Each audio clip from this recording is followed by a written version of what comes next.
Spin a cord, please, Tyler. The cord. Shukran. Thank you.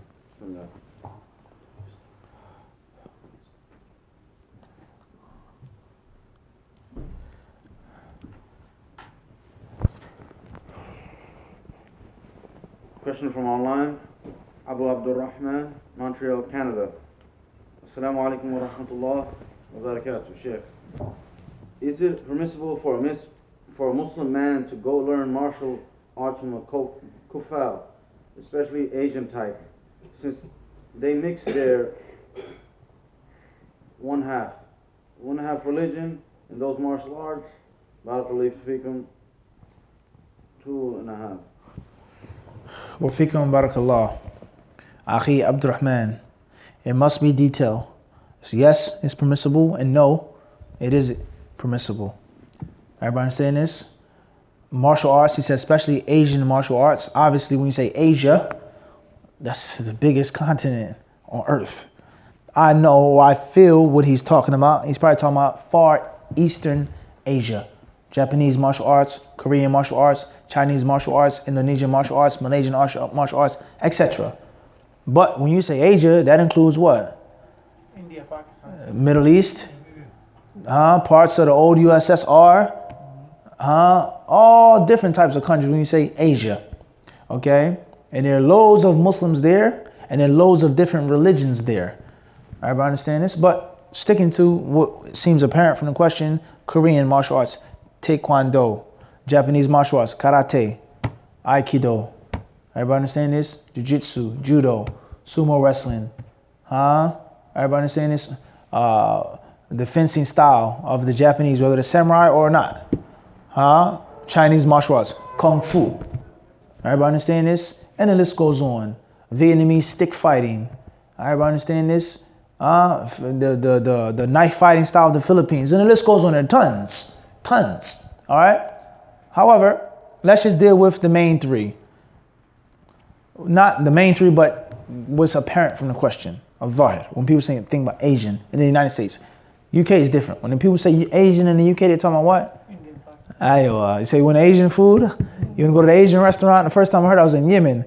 He's like, yeah, it's a good Asian place. Or he's an Asian brother. I'm like, oh, really? Like, you know, he's Pakistani.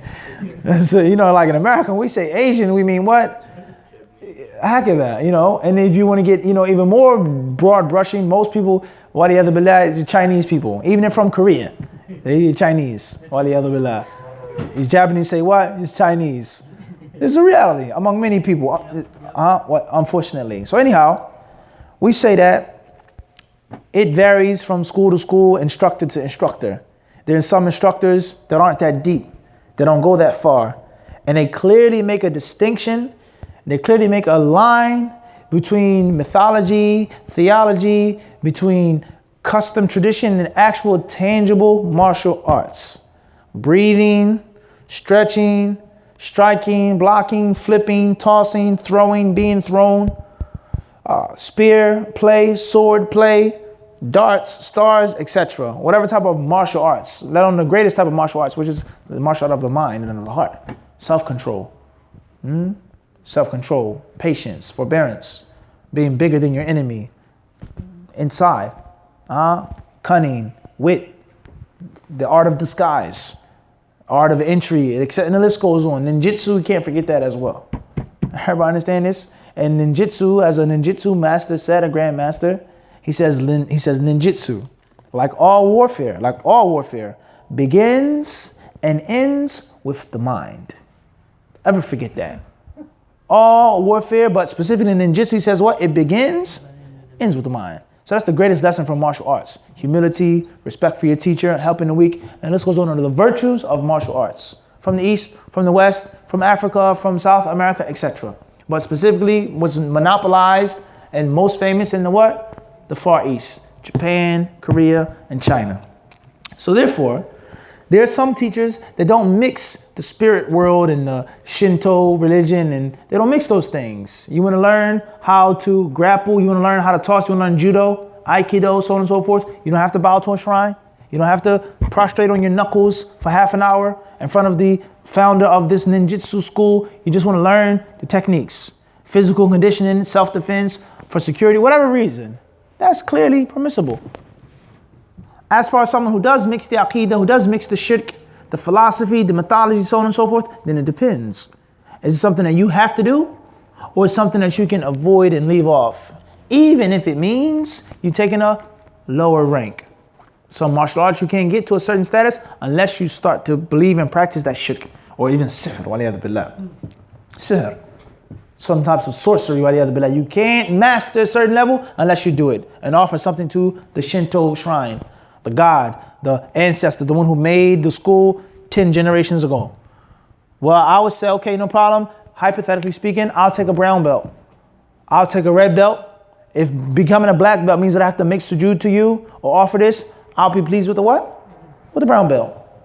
Everybody understand this? Or I'll take a first degree black belt instead of this degree, if that's what that means. And there's some systems in which there is no belt system, and they actually criticize the belt system. Some say it came from the Americans, but that's a long discussion. A concept of color and ego. At the end of the day, it depends on what is the art. It depends on who's the teacher, and it depends on what you're learning.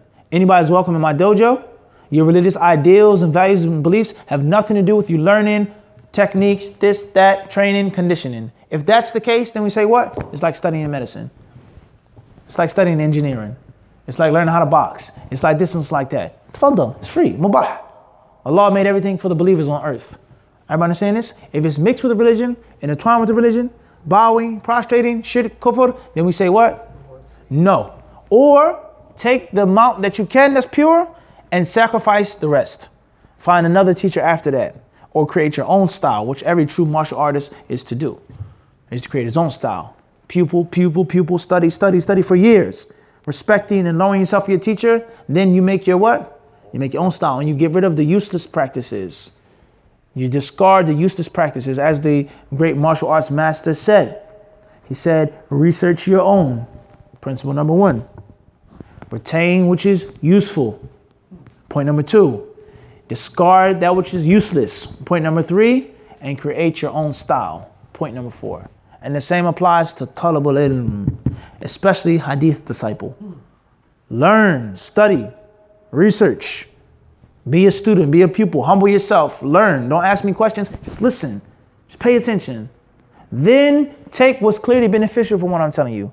Something that is unnecessary, even if it's not bad, but it's just unnecessary. It takes extra time, I don't need it. Do what with it?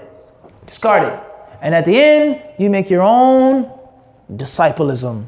You make your own chamber afterwards. And you carry it on in Canada, in the UK, in Denmark, in Nigeria, wherever you are. And you make your own what? Disciples. And call the people based off of the principles. Learn the form, but seek the what? Formless.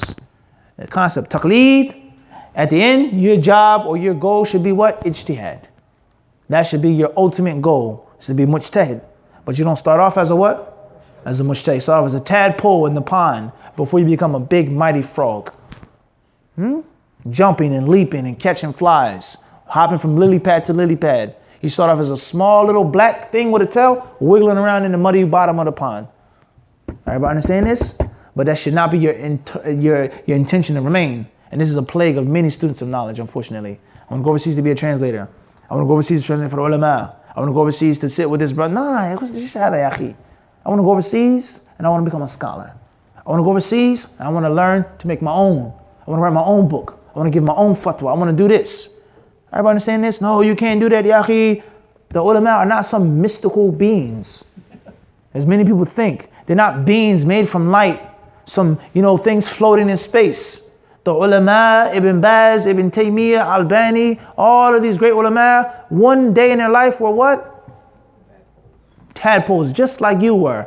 There was a time in which Ibn Baz was a young kid. There was a time when Ibn Taymiyyah was a what? Young boy. And he had to learn and he had to study and to grow and mature and develop. And if he never had the intention of that, he wouldn't be Ibn Uthaymeen. So that's total nonsense. So be aware of that. So therefore, it depends on the art. It depends on the teacher, and it depends on the need and the necessity of learning the art.